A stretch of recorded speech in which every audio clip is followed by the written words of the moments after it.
नमस्कार, मैं रवीश कुमार। अमित शाह का बयान कि एक फैशन हो गया है अंबेडकर अंबेडकर करना। अमित शाह ने यह बात कुछ अलग तरीके से तो कही है। वो फैशन के बाद 6 बार अंबेडकर का नाम लेते हैं। अंबेडकर अंबेडकर अंबेडकर अंबेडकर अंबेडकर और अंबेडकर। उनका इस तरह से कहना किसी को भी लग सकता है कि वे हर बात में अंबेडकर का जिक्र करने पर या उनके नाम से सरकार को घेरने पर थोड़े झुंझला से गए हैं। पहले आप खुद उनके इस बयान को सुनिए और फैसला कीजिए। मान्यवर, अभी एक फैशन होगा है अंबेडकर अंबेडकर अंबेडकर अंबेडकर अंबेडकर अंबेडकर। इतना नाम अगर भगवान का लेते तो 7 जन्मों तक स्वर्ग मिल जाता। इस बयान को लेकर तृणमूल कांग्रेस ने राज्यसभा में विशेषाधिकार हनन के प्रस्ताव का नोटिस दिया है। इस बयान के खिलाफ कांग्रेस ने देश भर में प्रदर्शन किया है। दिल्ली में कांग्रेस के अनुसूचित जाति मोर्चे के चेयरमैन राजेश लिलोटिया के नेतृत्व में कांग्रेस के कार्यकर्ताओं ने अमित शाह के घर के बाहर प्रदर्शन किया। कांग्रेस अध्यक्ष मल्लिकार्जुन खड़गे ने प्रेस कॉन्फ्रेंस कर गृह मंत्री अमित शाह को तुरंत बर्खास्त करने की मांग की है। हम चाहते हैं कि हमारे अमित शाह राजीनामा देना चाहिए और मोदी जी को अगर थोड़ा सा भी बाबा साहब अंबेडकर के बारे में श्रद्धा है तो रात के 12 बजे के अंदर वो निकाल देना चाहिए, उनको ड्रॉप कर देना चाहिए, बर्खास्त कर देना चाहिए। बीजेपी अमित शाह के बयान का बचाव करती रही, लेकिन बाद में अमित शाह को भी प्रेस कॉन्फ्रेंस करनी पड़ी। राज्यसभा में दिया गया अमित शाह का बयान अभी तक रिकॉर्ड पर है। बाद के हिस्से में उन्होंने क्या कहा, इस आधार पर उनके बयान के शुरुआती हिस्से का बचाव नहीं किया जा सकता, लेकिन बीजेपी दिन भर उनका बचाव करती रही। मित्रों, मैं आज जब आप सबके सामने उपस्थित हुआ हूं तब राज्यसभा में मेरे बयान को तोड़ मरोड़ कर पेश किया गया। मेरा मीडिया के सभी मित्रों से आग्रह है, कांग्रेस ने सार्वजनिक जीवन में जो पद्धति की है कि बयानों को तोड़ मरोड़ कर पेश करना, हो हल्ला मचाना और भ्रांति खड़ी करना। अमित शाह ने विपक्ष को बड़ा मौका दे दिया और विपक्ष ने भी इस पर प्रतिक्रिया दिखाने में देरी नहीं की, बल्कि उनके इस बयान को लेकर देश भर में आज प्रदर्शन हुआ है। हमारा यह वीडियो लंबा ही होगा क्योंकि कई सारे तथ्य हैं और संदर्भ भी। यह मामला ऐसा नहीं है कि छोटे में बात की जा सकती है, इसलिए आपसे गुजारिश है कि वीडियो पूरा देखिए। आज संसद परिसर में सभी विपक्षी दलों के नेता डॉक्टर अंबेडकर की तस्वीर लेकर आ गए और अमित शाह के बयान के खिलाफ प्रदर्शन करने लगे। संजय सिंह, मनोज झा, रामगोपाल यादव, मल्लिकार्जुन खड़गे, राहुल गांधी और प्रियंका गांधी वाड्रा भी इस प्रदर्शन में शामिल हुए। सबने नारे लगाए कि अंबेडकर का अपमान नहीं चलेगा और अमित शाह के इस्तीफे की मांग की गई। ममता बनर्जी ने कहा कि यह बयान अमित शाह की दलित विरोधी और जातिवादी मानसिकता को दर्शाता है। राहुल गांधी ने ट्वीट किया कि मनुस्मृति मानने वालों को अंबेडकर जी से तकलीफ बेशक होगी ही। मल्लिकार्जुन खड़गे ने कहा, गृहमंत्री अमित शाह ने जो भरे सदन में बाबा साहब का अपमान किया है, उससे फिर एक बार सिद्ध हो गया है कि बीजेपी आरएसएस तिरंगे के खिलाफ थे। आम आदमी पार्टी ने बीजेपी दफ्तर के बाहर इस बयान के खिलाफ प्रदर्शन करना शुरू कर दिया। सांसद संजय सिंह जमीन पर बैठ गए और नारे लगाने लगे कि बाबा साहब का अपमान नहीं सहेगा हिंदुस्तान। अरविंद केजरीवाल ने ट्वीट किया कि बीजेपी वालों को इतना अहंकार हो गया है कि ये किसी को कुछ नहीं समझते। हाँ अमित शाह जी, बाबा साहब इस देश के बच्चे बच्चे के लिए भगवान से कम नहीं। मरने के बाद स्वर्ग का तो पता नहीं, लेकिन बाबा साहब का संविधान ना होता तो आप लोग तो दबे कुचले और गरीबों दलितों को इस धरती पर जीने ही ना देते। चंद्रशेखर आजाद ने ट्वीट किया है कि परम पूज्य बाबा साहब डॉक्टर भीमराव अंबेडकर जी नाम लेना कोई फैशन नहीं है, बल्कि समानता, स्वतंत्रता, सामाजिक परिवर्तन की उस क्रांति का प्रतीक है जिसने करोड़ों दबे कुचले लोगों को न्याय और अधिकार दिलाए। मान्यवर, अभी एक फैशन होगा है अंबेडकर अंबेडकर अंबेडकर अंबेडकर अंबेडकर अंबेडकर। इतना नाम अगर भगवान का लेते तो 7 जन्मों तक स्वर्ग मिल जाता। अच्छी बात है ना? सुनिए तो, सुनिए ना, आप सुनिए ना, मैं बताता हूं। हमें तो आनंद है कि अंबेडकर का नाम लेते हैं। अंबेडकर का नाम अभी 100 बार ज्यादा लो, परंतु साथ अर्थ में अंबेडकर जी के प्रति आपका भाव क्या है ये मैं बताता। मान्यवर, अंबेडकर जी को देश की पहली कैबिनेट से इस्तीफा क्यों दे दिया? अंबेडकर जी ने कई बार कहा कि अनुसूचित जातियों और जनजातियों से हुए व्यवहार से मैं असंतुष्ट हूं। सरकार की विदेश नीति से मैं असहमत हूं और आर्टिकल 370 से मैं असहमत हूं। इसलिए वो छोड़ना चाहते थे। उनको आश्वासन दिया गया, आश्वासन पूरा नहीं हुआ। उन्होंने इग्नोरेंस के चलते इस्तीफा दे दिया और एक श्री BC रॉय ने पत्र लिखा कि अंबेडकर और राजा जी जैसे दो महानुभाव मंत्रिमंडल छोड़ेंगे तो क्या होगा। तो नेहरू जी ने उनको जवाब में लिखा है, राजा जी के जाने से तो थोड़ा बहुत नुकसान होगा, अंबेडकर के जाने से मंत्रिमंडल कमजोर नहीं होता है। यही वो बयान है जिसके शुरुआती हिस्से को लेकर विपक्ष कह रहा है कि अंबेडकर का अपमान हुआ है। बाद के हिस्से में अमित शाह यह दिखाना चाहते हैं कि डॉक्टर अंबेडकर के प्रति विपक्ष का प्रेम नया है और दिखावा है। विपक्ष के हमले के बाद प्रधानमंत्री भी आक्रामक हो गए। आज उन्होंने इस मुद्दे पर 6 ट्वीट किए हैं। एक भी ट्वीट में उन्होंने अमित शाह के बयान की आलोचना नहीं की है। प्रधानमंत्री ने लिखा है, अगर कांग्रेस और उसका सड़ा हुआ इकोसिस्टम सोचता है कि उनके झूठ से उनके कई साल के गुनाह छुप जाएंगे, खासकर डॉक्टर अंबेडकर के साथ किए गए अपमान, तो वे पूरी तरह से गलत हैं। भारत के लोगों ने बार बार देखा है कि कैसे एक पार्टी जिसका नेतृत्व एक ही खानदान ने किया है, किस तरह डॉक्टर अंबेडकर की विरासत को मिटाने में शामिल रही है और अनुसूचित जाति और जनजाति का अपमान किया गया है। लेकिन क्या अमित शाह का 6 बार अंबेडकर अंबेडकर कहते हुए फैशन कहना सही था? बाद में डॉक्टर अंबेडकर और नेहरू के बीच क्या हुआ, इसे लेकर 1000 बातें हो सकती, लेकिन फैशन कहना क्या उचित था? अरविंद केजरीवाल ने तो नीतीश कुमार, चंद्रबाबू नायडू से भी पूछा है कि आपका इस बयान पर क्या कहना है। कांग्रेस अध्यक्ष मल्लिकार्जुन खड़गे ने इस बयान को लेकर प्रेस कॉन्फ्रेंस की और कहा कि स्वर्ग की यह बात मनुस्मृति की विचारधारा है। मुझे ये मजबूरन कहना पड़ता है कि ये लोग संविधान को नहीं मानते। स्वर्ग और नर्क की जब बात करते हैं तो ये मनुस्मृति की बात करते हैं। इसमें ही लिखा है कि क्या क्या स्वर्ग है, क्या क्या कौन से जाति कहाँ जाएंगे, क्या पढ़े तो क्या हो जाएंगे। ये मानसिकता मोदी सरकार के कैबिनेट मिनिस्टर्स को और मोदी साहब को भी है। और उसी ढंग से उनके जो गुरु है, जो गोलवलकर गुरु जी या दूसरे जो भी है उनके फाउंडर्स, ये सब लोग, वो लोग भी यही बात बोलते थे। वो उनकी कोई गलती नहीं, जैसे स्कूल में पढ़ते हैं उस स्कूल का नियम उनको पालना पड़ता, उसीलिए उन्होंने ये पाला। बार बार ये भी कहते हैं कि हमने, कांग्रेस वालों ने इंसल्ट किया अंबेडकर का, तो मैं तो पार्लियामेंट में पूरा बोल दिया हूं किस ढंग से वो कांग्रेस को नीचा दिखाने के लिए, नेहरू जी को नीचा दिखाने के लिए, गांधी फैमिली को नीचा दिखाने के लिए वो बात करते थे।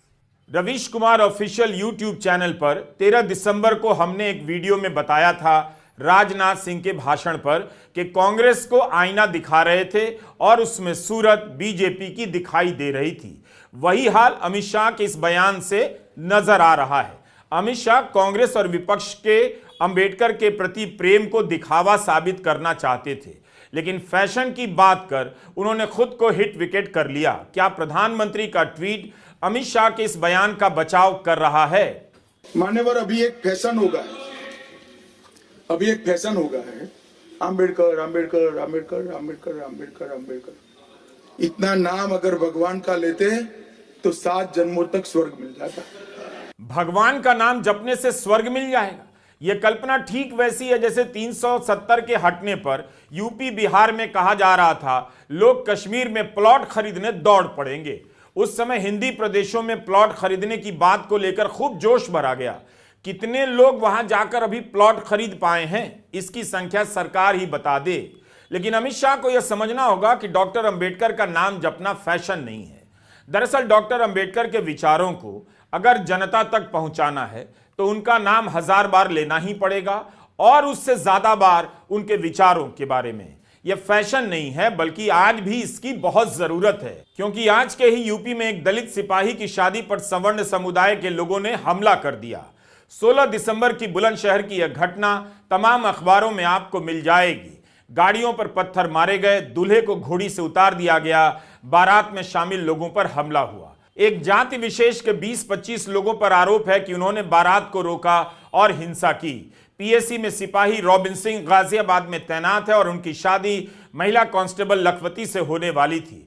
पुलिस ने इस मामले में एफआईआर दर्ज कर दी है, मगर यह खबर अपवाद नहीं, आए दिन ऐसी खबरें आती रहती हैं। 11 दिसंबर की ही खबर है, मध्य प्रदेश के दामोह में एक दलित दूल्हा बग्घी में बैठ गया तो लोगों ने लौटने पर बग्घी वाले और घोड़ी पर हमला कर दिया। फरवरी में गुजरात में भी ऐसी घटना हुई जब चड़ासना गांव में एक दलित दूल्हे पर इसलिए हमला कर दिया क्योंकि वह घोड़ी पर बैठ गया था। अगर राहुल गांधी ने हाथरस की घटना का लोकसभा में जिक्र किया, इसमें क्या गलत है? हाथरस की पीड़िता के परिवार को कहीं और बसाने का वादा सरकार की तरफ से किया गया था, उसे क्यों नहीं अभी तक बसाया गया? 4 साल गुजर गए, परिवार के सदस्य को अभी तक नौकरी क्यों नहीं दी गई? इन उदाहरणों से अगर अंबेडकर के सपनों को लेकर सवाल किया जा रहा है तो इसका जवाब यह नहीं हो सकता, या एकमात्र जवाब यह नहीं हो सकता कि अंबेडकर के नाम पर कितने कितने कहां पर स्मारक बना दिए गए हैं। फैशन अगर कुछ था तो 2015 में था, मोदी का अपने सूट पर मोदी मोदी लिखवाना। बाद में राहुल गांधी के सूट बूट की सरकार के नारे के बाद इसे नीलाम कर दिया गया। आप सूट पर ऊपर से नीचे तक मोदी मोदी लिखा देख सकते हैं, लेकिन डॉक्टर अंबेडकर का नाम 10 बार लेना फैशन हो जाता है। कभी नेहरू के सामने पटेल तो कभी नेहरू के सामने डॉक्टर अंबेडकर को खड़ा करने की राजनीति बीजेपी के लिए भारी पड़ने लगी है। प्रधानमंत्री मोदी ने कांग्रेस कमेटी के प्रस्तावों के बाद भी पटेल को प्रधानमंत्री नहीं बनने देने की बात कह दी, जो पूरी तरह सही नहीं निकली। उम्मीद है इस पर आपने हमारा वीडियो देखा ही होगा, जिसमें हमने बताया था कि तथ्य तो यही है कि उस समय की कांग्रेस कमेटियों के सामने किसी को प्रधानमंत्री बनाने का प्रस्ताव नहीं था और ना 1946 में आजादी के बाद की सरकार की कोई बात थी। पटेल के प्रधानमंत्री नहीं बनने पर किसी भी कमेटी ने विरोध तक नहीं किया। इसी तरह बीजेपी के नेता डॉक्टर अंबेडकर को नेहरू के सामने खड़ा करते रहते हैं। डॉक्टर अंबेडकर ने नेहरू कैबिनेट से इस्तीफा जरूर दिया, लेकिन यह भुला दिया जाता है कि नेहरू और डॉक्टर अंबेडकर ने संविधान सभा में करीब 3 साल तक मिलकर काम किया। जाहिर है उस दौरान उनके बीच अनेक मुद्दों पर सहमति रही होगी और असहमति भी। संविधान सभा की बहस को आप देखेंगे तो आपको गर्व होगा कि सभी सदस्य अपने विचार खुलकर रख रहे थे। कोई हां में हां मिलाने या मोदी मोदी करने नहीं आया था। एक ही सदस्य की किसी के साथ असहमति रही है तो उसी के साथ दूसरे मुद्दे पर सहमति भी। लेकिन बीजेपी ने पटेल और डॉक्टर अंबेडकर को नेहरू के खिलाफ खड़ा करने की जो रणनीति अपनाई है वो इतिहास के समग्र तथ्यों और समझ के आगे कमजोर पड़ जाती है। इसलिए कमजोर पड़ जाती है क्योंकि जिस पटेल को बीजेपी नेहरू के खिलाफ खड़े करती है, उन्हीं पटेल ने आरएसएस को लेकर क्या क्या कहा है बीजेपी किसी को याद दिलाना नहीं चाहेगी। लोकसभा और राज्यसभा में आप बीजेपी के नेताओं की बहस को ध्यान से देखिए, उनके पास नेहरू, पटेल और अंबेडकर को लेकर कुछ भी नया नहीं था। ऐसा प्रतीत होता है कि सरकार की तरफ से सारा भाषण नेहरू बनाम पटेल और नेहरू बनाम अंबेडकर में ही खत्म हो गया। नेहरू को छोटा दिखाने के चक्कर में डॉक्टर अंबेडकर के महान योगदानों को भी छोटा कर दिया गया। डॉक्टर अंबेडकर और पटेल ने तो हिंदू राष्ट्र की अवधारणा का भी विरोध किया है। क्या अमित शाह उनकी बातों को दोहरा सकते हैं?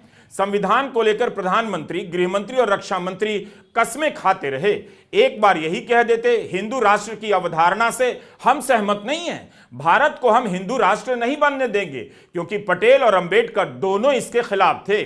उनसे यह बात क्या कही जाएगी, पूछकर देखिए। डॉक्टर अंबेडकर की एक किताब है पाकिस्तान या भारत का विभाजन। 1945 में प्रकाशित इस किताब के पेज नंबर 354-355 पर लिखा है, अगर हिंदू राज सच्चाई बन जाता है तो इसमें कोई शक नहीं कि यह इस देश के लिए सबसे बड़ी विपदा होगी। हिंदू राज को हर हाल में रोका जाना चाहिए।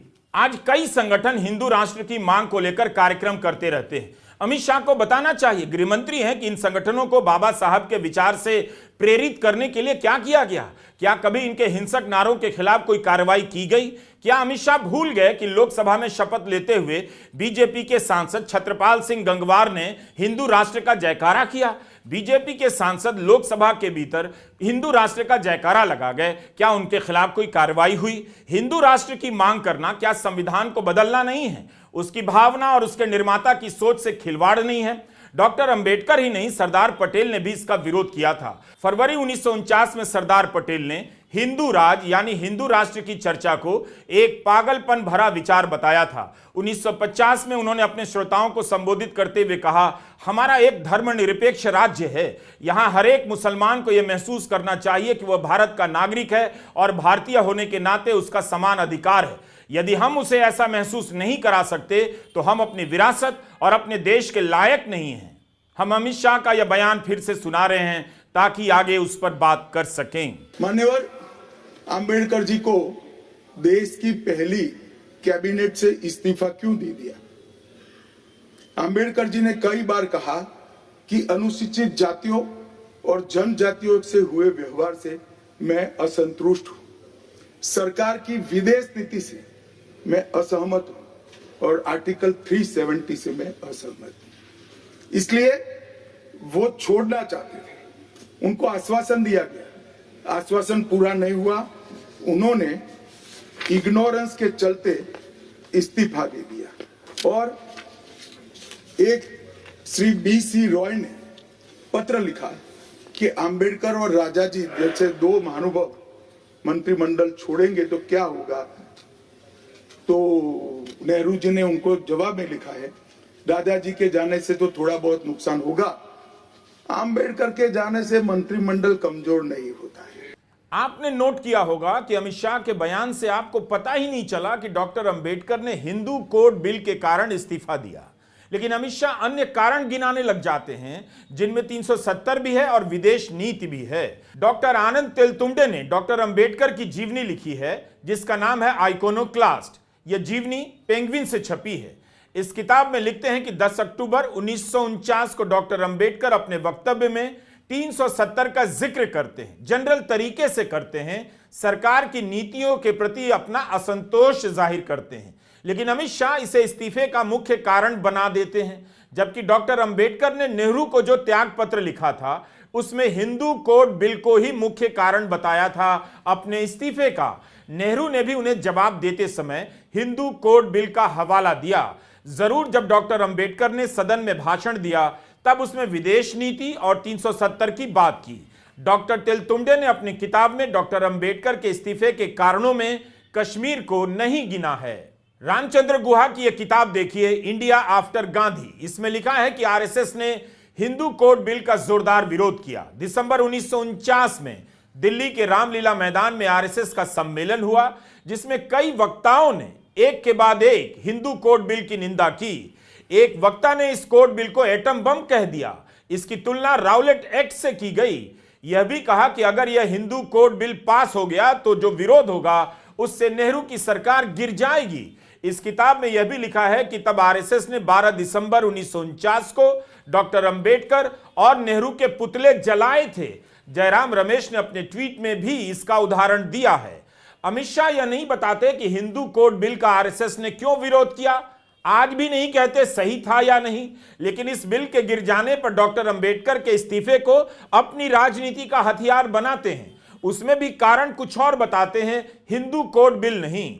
अमित शाह को बताना चाहिए कि हिंदू कोड बिल पर संघ ने जो विरोध किया उस पर आज उनकी क्या राय है। अमित शाह बंगाल के मुख्यमंत्री BC रॉय को लिखा नेहरू के पत्र का हवाला देते हैं, लेकिन डॉक्टर अंबेडकर को लिखे नेहरू के पत्र के बारे में नहीं बताते हैं। BC रॉय को नेहरू ने लिखा है, वो काफी लंबा पत्र है। उसके एक वाक्य को लेकर अमित शाह संसद में बयान देते हैं। इस पत्र का फोकस छोड़कर जाने वाले मंत्रियों के बाद अगली नियुक्तियों पर है, लेकिन अमित शाह ही बता सकते हैं कि वे जब BC रॉय के पत्र का जिक्र कर रहे हैं तो नेहरू ने डॉक्टर अंबेडकर को जो लिखा है उसका जिक्र क्यों नहीं कर रहे हैं। विदेश मंत्रालय की वेबसाइट पर बाबा साहब की लेखनी का पूरा संकलन आपको मिल जाएगा। इसके भाग 15 के पेज नंबर 826-27 पर नेहरू का जवाब है। नेहरू ने डॉक्टर अंबेडकर को अपने पत्र में लिखा था, उसे पढ़कर तो कतई नहीं लगता अंबेडकर के इस्तीफे से नेहरू बहुत खुश थे। 27 सितंबर 1951 को डॉक्टर अंबेडकर नेहरू को त्याग पत्र भेजते हैं। नेहरू उसी दिन डॉक्टर अंबेडकर को वापस लिखते हैं। इसका अनुवाद मैंने किया है और अब मैं पढ़ूंगा भी। अमित शाह ने BC रॉय को लिखा नेहरू का पत्र का हवाला दिया, लेकिन यह भी बता देते कि नेहरू ने इस्तीफे को लेकर अंबेडकर को जो पत्र लिखा उसमें क्या था? अगर डॉक्टर अंबेडकर के प्रति आदर नहीं होता तो क्या नेहरू उसी दिन डॉक्टर अंबेडकर को पत्र लिखते जिस दिन उन्होंने अपना त्याग पत्र नेहरू को भेजा? आप इस पत्र को ध्यान से सुनिए, फिर बताइए कि नेहरू अंबेडकर के इस्तीफा देने से कहां खुश थे। नेहरू अपने पत्र में लिखते हैं कि 2 दिन पहले आपके इस्तीफे की खबर प्रेस में छपी थी, बल्कि मैं हैरान हो गया था। सत्र की शुरुआत में आपने मुझसे अपने खराब स्वास्थ्य की बात की थी और मुझे भी पता है कि आपकी तबीयत बेहतर नहीं रहती है। आपके खराब स्वास्थ्य और कैबिनेट से इस्तीफा देने की इच्छा को देखते हुए मैं आपको पद पर बने रहने के लिए जोर नहीं दूंगा, बल्कि इन वर्षों के दौरान जिस तरह से आपने मिलकर काम किया है उसकी मुझे तारीफ करनी चाहिए। हम कई बार एक दूसरे से सहमत नहीं थे, लेकिन इससे आपने जो अच्छे काम किए हैं उसे लेकर मेरा नजरिया नहीं बदल जाता है। मुझे वाकई बहुत दुख है कि आप जा रहे हैं। मैं आपकी इस घोर निराशा को ठीक से समझ सकता हूं कि इस सत्र में हिंदू कोड बिल नहीं पास हो सका। यही नहीं, विवाद और तलाक का हिस्सा स्थगित करना पड़ा। मुझे अच्छी तरह पता है कि आपने इसे लेकर कितनी मेहनत की थी और आपको कितना धक्का पहुंचा होगा। नेहरू आगे लिखते हैं, जबकि मैं इस बिल से बहुत करीब से नहीं जुड़ा था, लेकिन मैं बहुत पहले से सहमत था इसकी जरूरत है और चिंतित भी था कि इसे पास हो जाना चाहिए। मैंने बहुत कोशिश की, लेकिन किस्मत और संसद के नियम हमारे खिलाफ हैं। मुझे तो लगता है कि इस सत्र में पास कराने को लेकर हम कुछ भी नहीं कर सकते हैं। निजी तौर पर मैं इस लड़ाई को नहीं छोड़ सकता, क्योंकि मैं मानता हूं कि इसका संबंध तो उस विकास से है जो हम सभी चाहते हैं। आप चाहते हैं कि आपका इस्तीफा तुरंत स्वीकार कर लिया जाए, लेकिन मेरा सुझाव है आप तब तक रुकने के बारे में विचार कर सकते हैं जब तक आपके नाम से प्रस्तावित कुछ बिल और प्रस्तावों पर विचार हो रहा है। मैं खुद इन मामलों को देखूंगा। वैसे भी यह सत्र 6 अक्टूबर तक ही चलेगा। 1 हफ्ता से जरा अधिक समय अभी और है। इन बचे हुए कुछ दिनों में अपनी प्राथमिकताओं के लिए बहुत कम जगह बची है। हम कोशिश करेंगे कि आपके बिल और प्रस्तावों पर चर्चा हो सके। इसलिए मैं उम्मीद करता हूं कि आप सत्र के अंत तक बने रहेंगे। आपको मेरी शुभकामनाएं। ये नेहरू डॉक्टर अंबेडकर को लिखते हैं। इसीलिए हमारा वीडियो लंबा हो जाता है। कई लोग कहते हैं रील की तरह छोटा बना दीजिए, लेकिन क्या रील की तरह बनाने पर इतनी बातें सामने आ सकेंगी? इस पर भी हम दावा कभी नहीं करते कि हमने सारी बातें बता दी हैं, क्योंकि 20 से 40 मिनट के वीडियो में ऐसा करना संभव भी नहीं है। उम्मीद है आप वीडियो पूरा देख रहे हैं और देखेंगे। हिंदू कोड बिल एक अलग विषय है। इसके पास होने और नहीं पास होने को लेकर अलग से बात होनी चाहिए। इसका अपना अलग और बहुत दिलचस्प और बहुत जरूरी इतिहास है। हम अभी हिंदू कोड बिल के प्रसंग में नहीं जाना चाहते, लेकिन डॉक्टर अंबेडकर के त्याग पत्र के जवाब में नेहरू के पत्र से आप समझ सकते हैं कि इस्तीफा देने के बाद भी डॉक्टर अंबेडकर और नेहरू के बीच इस तरह का विरोध नहीं था कि इस्तीफा दिया नहीं कि अंबेडकर के घर ईडी पहुंच गई, आयकर विभाग छापे डालने लगा, गोदी मीडिया उनके घर के बाहर कैमरा लगाकर चिल्लाने लगा। आप डॉक्टर अंबेडकर को लिखे नेहरू के पत्र को दोबारा से पढ़िए कि नेहरू किस तरह से डॉक्टर अंबेडकर से संवाद कर रहे हैं। क्या नेहरू के पत्र से पूरी बात साफ हो जाती है? शायद नहीं। दोनों के रिश्ते में आखिर में कड़वाहट आ गई थी, यह भी सच है। आनंद तेलतुंबडे ने अपनी किताब में लिखा है कि जब डॉक्टर अंबेडकर को अपने इस्तीफे का भाषण पढ़ना था, तब स्पीकर ने कहा अपने भाषण की प्रति भेजिए। उससे नाराज होकर डॉक्टर अंबेडकर सदन से बाहर चले गए। इससे यह पता चलता है कि उनका इस्तीफा एक सहज घटना नहीं थी। अपने वक्तव्य में उन्होंने कहा कि वे कानून मंत्रालय दिए जाने से असंतुष्ट थे। डॉक्टर अंबेडकर नाराज थे, इससे कोई इनकार नहीं कर सकता, लेकिन इतिहास को देखने का यह तरीका ठीक नहीं, जैसा अमित शाह बता रहे हैं।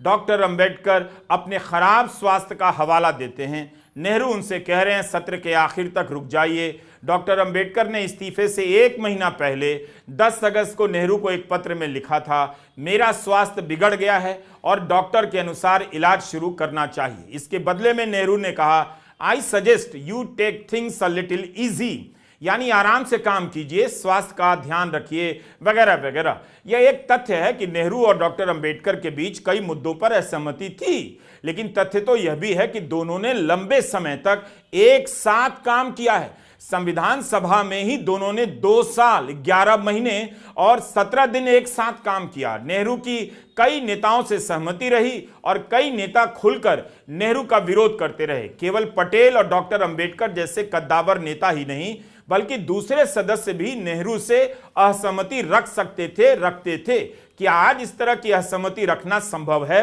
कभी आपने सुना है मोदी सरकार की किसी नीति से अलग किसी सांसद या मंत्री को अपनी राय रखते हुए? क्या आप नहीं जानते कोई ऐसा करेगा तो उसकी क्या हालत होगी? कायदे से अमित शाह को इस खबर पर जवाब देना चाहिए था, या मोदी सरकार के किसी मंत्री को जवाब देना चाहिए था कि जब से मोदी जी की सरकार आई है आईआईटी और केंद्रीय संस्थानों में दलित पिछड़ों का प्रतिनिधित्व क्यों नहीं बढ़ा। द हिंदू की खबर है, देश के 8 आईआईटी और 7 आईआईएम में 80% फैकल्टी जनरल कैटेगरी से हैं। 2 आईआईटी और 3 आईआईएम में 90% फैकल्टी जनरल कैटेगरी से हैं। अलग अलग आरटीआई की यह जानकारी है। मोदी सरकार इन पदों पर आरक्षण क्यों नहीं लागू कर सकी? दलित और पिछड़े नेता कब से मांग कर रहे हैं कि उनके समाज का प्रतिनिधित्व नहीं है।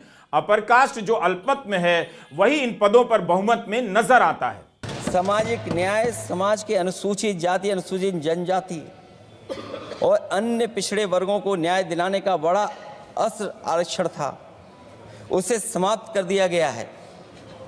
आउटसोर्सिंग और कॉन्ट्रैक्ट बेसिस पर थोड़ी बहुत नौकरियां जो दी जा रही हैं उनमें दलितों और पिछड़ों का कोई आरक्षण नहीं है। शिक्षण संस्थाओं और विश्वविद्यालय में प्रोफेसर्स और वाइस चांसलर के चयन के समय इनके आगे लिख दिया जाता है, एक नया शब्द का इजाद हुआ, NFS, not found suitable.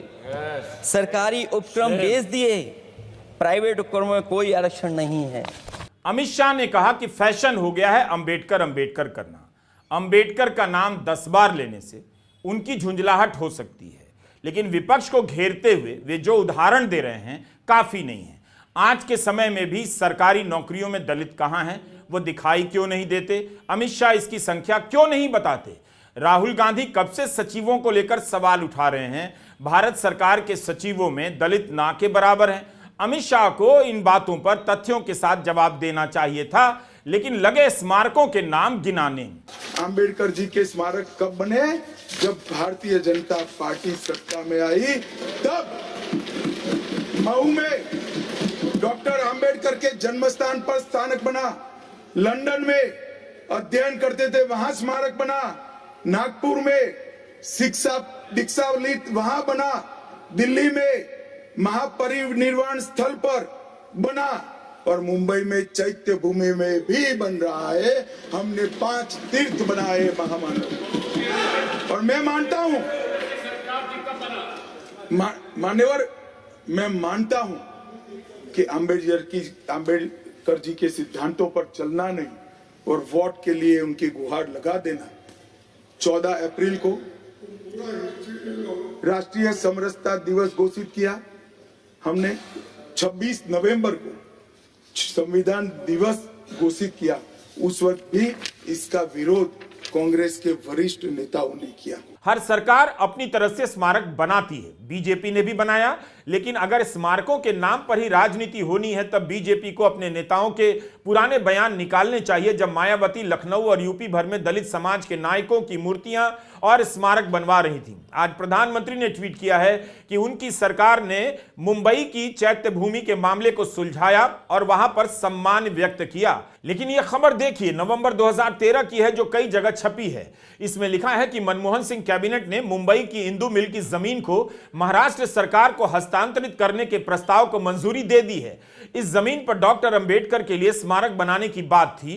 Cabinet ने यह फैसला प्रधानमंत्री मनमोहन सिंह की अध्यक्षता में लिया था। अब यह खबर 2012 की है। मुंबई की चैत्य भूमि में जहां डॉक्टर अंबेडकर का अंतिम संस्कार हुआ, वहां अंबेडकर स्मारक बनाने के लिए मनमोहन सिंह ने राज्य सरकार को इंदू मिल की जमीन देने का वादा किया। खबरों में लिखा है कि यहां स्मारक बनाने की मांग कई दलों ने की है। दिसंबर 2012 में तब के कपड़ा मंत्री आनंद शर्मा लोकसभा में इसकी घोषणा करते हैं। इसके लिए रिपब्लिकन पार्टी ऑफ इंडिया के रामदास अठावले के नेतृत्व में एक डेलीगेशन तत्कालीन प्रधानमंत्री मनमोहन सिंह से मिलने गया। यह तस्वीर उसी वक्त की है। तमाम नेता डॉक्टर मनमोहन सिंह का धन्यवाद कर रहे हैं। अब यह खबर अगस्त 2016 की है। प्रधानमंत्री मोदी मंत्रिमंडल ने डॉक्टर अंबेडकर के स्मारक के नियमों को मंजूरी दी, तो नियम तय करने में मोदी सरकार को 2 साल लग गए। यानी देरी मोदी सरकार में भी हुई, बल्कि ठीक से देखिए तो इसके बाद भी 7 महीने लगे महाराष्ट्र सरकार को इंदू मिल की जमीन मिलने में। यह हाल तो मोदी सरकार का है जो मनमोहन सरकार की आलोचना कर रही है। मगर मुंबई महानगर प्रदेश विकास प्राधिकरण MMRDA की वेबसाइट पर हमें एक और जानकारी मिलती है। MMRDA को इस जमीन का स्वामित्व 25 मार्च 2017 को दिया गया, मगर इसी पेज पर यह भी लिखा है कि 11 अक्टूबर 2015 को प्रधानमंत्री मोदी ने यहां आकर भूमि पूजन किया। यानी महाराष्ट्र सरकार को जमीन मिलने से 2 साल पहले ही भूमि पूजन हो गया। क्या कमाल की बात है। यह हाल तो मोदी सरकार का है जो मनमोहन सरकार की आलोचना कर रही है। पहले यही भाजपा के लोग, आरएसएस के लोग गांधी जी को गाली देते थे, कर्पूरी जी को गाली देते थे, अब नेहरू जी को गाली दे रहे हैं और अब अंबेडकर जी को गाली देने का काम कर रहे हैं। इन आरएसएस और भाजपा के पास कोई महापुरुष तो है नहीं, आज़ादी में इनका कोई योगदान तो रहा नहीं, केवल नफरत फैलाना, भाई को भाई से लड़ाना, यही काम में लगे रहते हैं लोग। अब चाहते हैं जो महापुरुष हैं उनके नाम को जो है बदनाम किया जाए। तो इसका हम लोग कड़ा विरोध हम लोग जो है पूरी तरीके से करते हैं। बाबा साहब अम्बेडकर हम लोगों के फैशन भी है, पैशन भी है, मोटिवेशन भी है। बाबा साहब अम्बेडकर, तो किसी भी कीमत पर बाबा साहब अम्बेडकर का हम लोग जो है अपमान जो है झेलने वाले नहीं है।